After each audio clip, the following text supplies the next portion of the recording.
Hey guys, again welcome back in my channel Learn with Anshita। तो इससे previous videos में हमने discuss किया था हाउ वी प्लॉट ऑडियोग्राम। हम हियरिंग थ्रेशोल्ड्स को किस तरीके से ऑडियोग्राम्स पे प्लॉट करेंगे।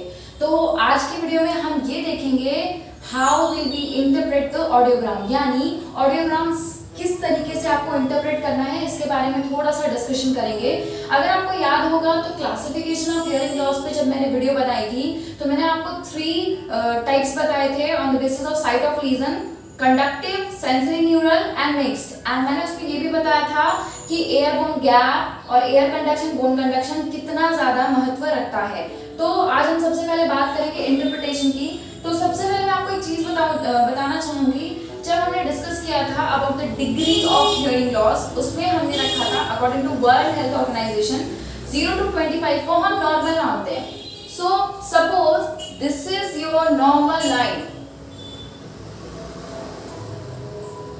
जस्ट आपके समझने के लिए है, ठीक है। तो अगर मैं किसी नॉर्मल हियरिंग सेंसिटिविटी वाले इंसान की ऑडियोमेट्री करती हूँ तो उसका ऑडियोग्राम कुछ इस तरीके से आ सकता है।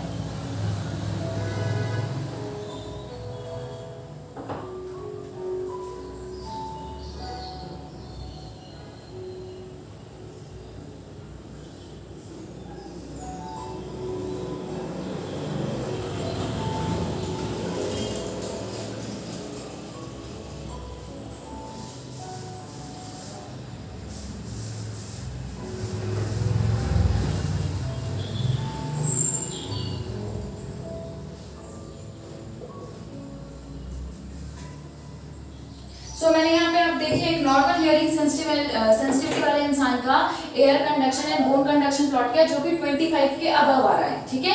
So this is for the normal hearing sensitivity. मेरा, आपका, हम सबका ऐसा ही आएगा। अब हम बात करते हैं डिफरेंट टाइप्स की। इसके लिए आपको 2 चीजों को याद रखना जरूरी है, एक डिग्री ऑफ हियरिंग लॉस और एक टाइप ऑफ हियरिंग लॉस, ठीक है। अब मैं एक ऑडियोग्राम आपको प्लॉट करने जा रही हूं जिसमें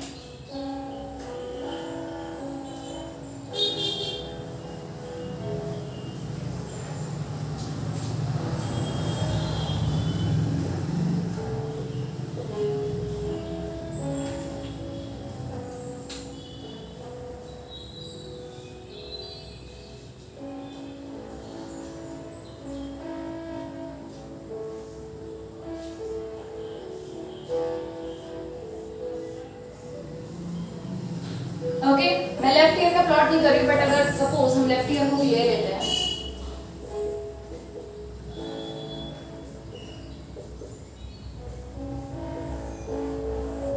अब आप इस ऑडियोग्राम को देखोगे तो for the degree of hearing loss आप क्या करोगे, डिग्री ऑफ हियरिंग लॉस के लिए आप इसका पहले प्योर टोन एवरेज निकालोगे एंड देन आप देखोगे कि एयर कंडक्शन कैसा है, बोन कंडक्शन कैसा है। तो सपोज हम प्योर टोन एवरेज अगर निकालते हैं, अभी मैं राइट ईयर को ले रही हूं 65, 55, 65।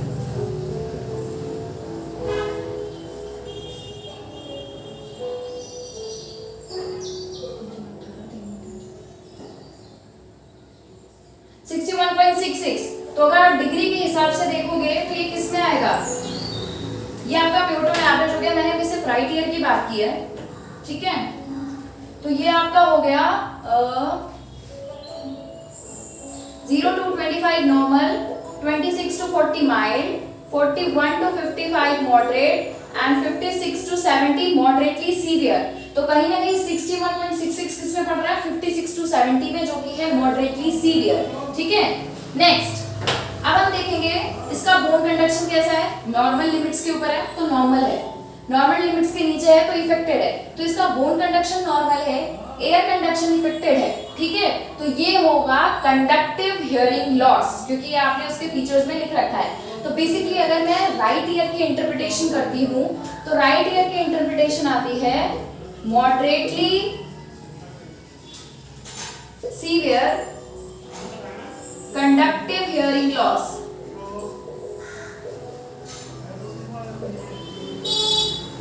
सेम इसी तरीके से आप लेफ्ट ईयर का भी कर सकते हो, ठीक है।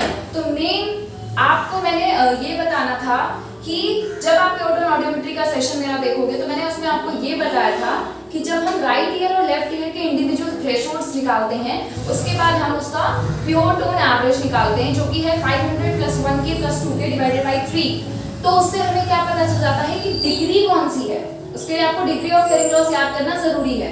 एंड अभी जो मैं आपको बता रही हूँ वो इस बेसिस पे बता रही हूँ कि हमारा बोन कंडक्शन कैसा है, एयर कंडक्शन कैसा है और एयर बोन गैप कैसा है।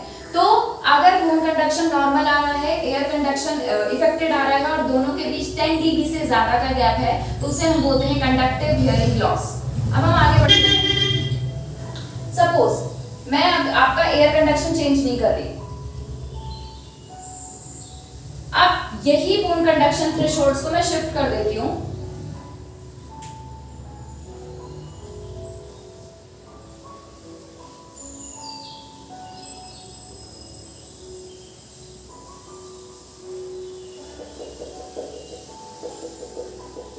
एयर कंडक्शन अब फिर से हम निकालते हैं प्योटोन एवरेज, हमारा आ गया मॉडरेटली सीवियरली राइट ईयर का। बट अब आप देख रहे हो बोन कंडक्शन में गैप देख रहे हो आप कम है 10 dB या 10 dB से कम है और बोन कंडक्शन भी इफेक्टेड है।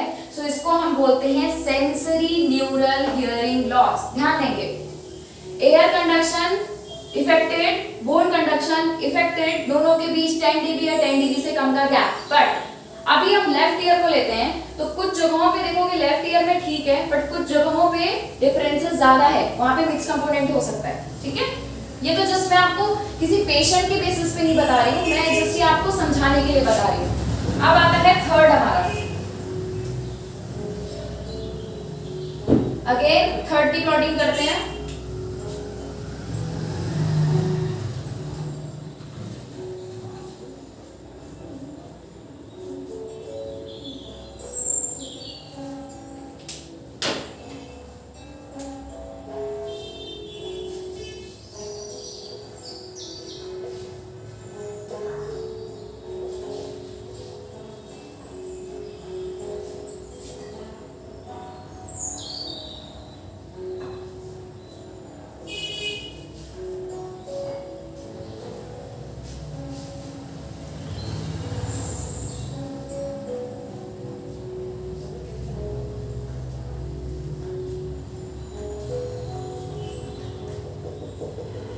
अब आप देख रहे हो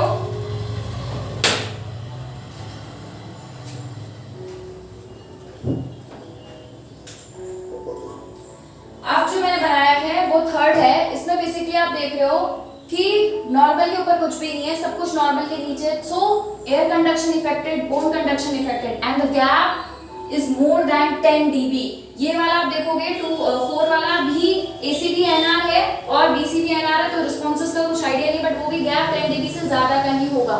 तो इसीलिए ये पैथोलॉजी है मिक्स्ड की। ठीक है, सॉरी ये टाइप है मिक्स्ड का। So when air conduction is affected, bone conduction is affected and the gap is more than 10 dB. So ये क्या हो गया आपका मिक्स का। ठीक है, सेम वही प्योटोन एवरेज निकालोगे। तो अब मैं एक एग्जांपल देती हूँ। सपोज प्योटोन एवरेज निकालते हैं 90, 100, 90, 100 and 110. So it's 100. ठीक है, तो ये 100 आ गया, ये आपका आता है प्रोफाउंड में ना, अब 91। तो कुछ लोगों का मानना है कि प्रोफाउंड के साथ अलग अलग ऑथर्स का या अलग अलग रिसर्चर्स का अलग अलग कहना है। कुछ कहते हैं प्रोफाउंड के साथ टाइप लगाने की जरूरत नहीं है, बट अगर आप थोड़ी देर के लिए मानो तो ये क्या हो जाएगा प्रोफाउंड मिक्स्ड हियरिंग लॉस। ठीक है, तो इस तरीके से आप ऑडियोग्राम की इंटरप्रिटेशन करोगे। मैं एक बार फिर से बताऊंगी। सबसे पहले तो आप थ्रेशोल्ड्स को प्लॉट करोगे, उसके बाद आप देखोगे कि एयर कंडक्शन कैसा है, बोन कंडक्शन कैसा है, दोनों के बीच गैप कितना है। ठीक है, अगर सब कुछ नॉर्मल सेंसिटिविटी के ऊपर आ रहा है तो ऑब्वियसली वो नॉर्मल्स का है। उसके बाद आप प्योटोन एवरेज के हिसाब से डिग्री देखोगे एंड देन देखोगे एयर कंडक्शन कैसा है, बोन कंडक्शन कैसा है, दोनों के बीच गैप कैसा है। तो मेरी आज का ये सेशन कैसा लगा प्लीज मुझे कमेंट बॉक्स में बताइए। आज मैंने आपसे डिस्कस किया how will you interpret the audiogram. And again मैं एक चीज बताना चाहूंगी कि ये सिर्फ और सिर्फ रजिस्टर्ड ऑडियोलॉजिस्ट ही कर सकते हैं। हियरिंग टेस्टिंग करना, ऑडियोग्राम्स बनाना, इवन ऑडियोग्राम्स में जो साइन होते हैं, CRR नंबर लिखे जाते हैं, वो सिर्फ और सिर्फ ऑडियोलॉजिस्ट ही कर सकते हैं। अगर कोई और कर भी रहा है तो वो अंडर सुपरविजन ही हो सकता है और कोई इसे नहीं कर सकता। ठीक है, तो लर्न विद अंशिता को देखते रहिए। अगर अब तक आपने मुझे फॉलो करना शुरू नहीं किया तो प्लीज जाइए, हर जगह से मुझे फॉलो करना शुरू करिए, ज्यादा से ज्यादा वीडियोस पे कमेंट करिए। अगर आप चाहते हो कि कोई टॉपिक है जिस पे वीडियो बनना चाहिए या मुझ में कुछ करेक्शंस की जरूरत है तो प्लीज मुझे मेंशन करके बताइए। और कोविड-19 का टाइम चल रहा है तो प्लीज सेफ रहिए, सुरक्षित रहिए, स्वस्थ रहिए, मुस्कुराते रहिए। अब हम नेक्स्ट वीडियो में मिलेंगे, तब तक के लिए बाय।